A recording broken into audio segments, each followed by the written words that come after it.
তো পহেলা জুলাই থেকে প্রবাসীরা যে টাকা দেশে পাঠিয়ে থাকেন সেই রেমিটেন্সের উপরে সরকার 2% প্রণোদনা যে ঘোষণা করেছে সেটা কার্যকর হয়েছে। অর্থাৎ একজন প্রবাসী প্রবাস থেকে যে টাকা পাঠান সেই টাকা তার পাঠানো মূল টাকার সঙ্গে সরকার অতিরিক্ত আরও শতকরা 2 টাকা করে দিচ্ছেন।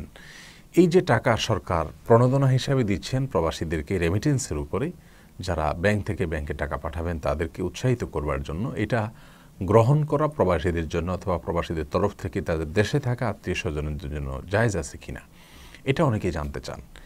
এ বিষয়ে আমরা শুরুতেই বলতে চাই, আমরা ইতিমধ্যে অনেকে জেনেছি যে 2019-20 অর্থ বছরের বাজেট এর প্রস্তাব যখন পেশ করছিলেন মাননীয় অর্থমন্ত্রী সংসদে, তখন তিনি বলেছেন অত্যন্ত পরিষ্কার ভাষায় যে হুন্ডি এবং নানা রকমের অবৈধ উপায়ে প্রবাসীরা টাকা পাঠিয়ে থাকেন দেশে, এবং সে সকল উপায়ে দেশে টাকা পাঠানোর ফলে দেশের অর্থনীতির জন্য সেটা ক্ষতিকর।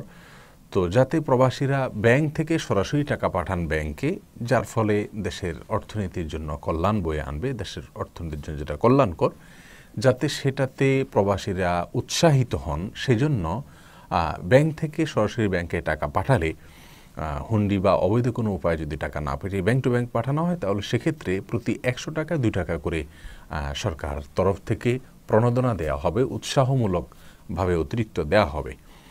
এই যে ঘোষণা দেওয়া হয়েছে সেই ঘোষণা কার্যকর হয়েছে। এই ঘোষণা থেকে আমরা জানতে পারলাম যে সরকার মূলত রাষ্ট্রের যে কোষাগার, সেই কোষাগার থেকে জনগণকে তথা প্রবাসীদেরকে তাদের রেমিটেন্সের উপরে পাঠানো টাকার উপরে, ব্যাংকের মাধ্যমে পাঠানো টাকার উপরে অতিরিক্ত 2% করে দিচ্ছে, এবং এজন্য 3060 কোটি টাকার বাজেট এটার জন্য প্রস্তাব করা হয়েছে, প্রস্তাব পাশও হয়েছে। যেহেতু রাষ্ট্রের কোষাগার থেকে টাকা দেওয়া হচ্ছে জনগণকে এবং এ টাকা দেওয়া হচ্ছে একটি ভালো কাজে উৎসাহিত করার জন্য, অতএব এটা সম্পূর্ণরূপে ভোগ করা প্রবাসীদের জন্য এবং প্রবাসীদের আত্মীয় স্বজনের জন্য জায়েজ হবে। যেহেতু এই টাকা কোনো হারাম টাকা নয়, রাষ্ট্রের কোষাগারের টাকা, আবার দ্বিতীয়ত হলো এই টাকাটা দেওয়া হচ্ছে কোনো অসৎ উদ্দেশ্য নয়, খারাপ কোনো পদ্ধতিতে নয়, এটা সুদও নয় অথবা হারামের ভেতরে পড়ে এরকম কোনো পয়সাও নয়।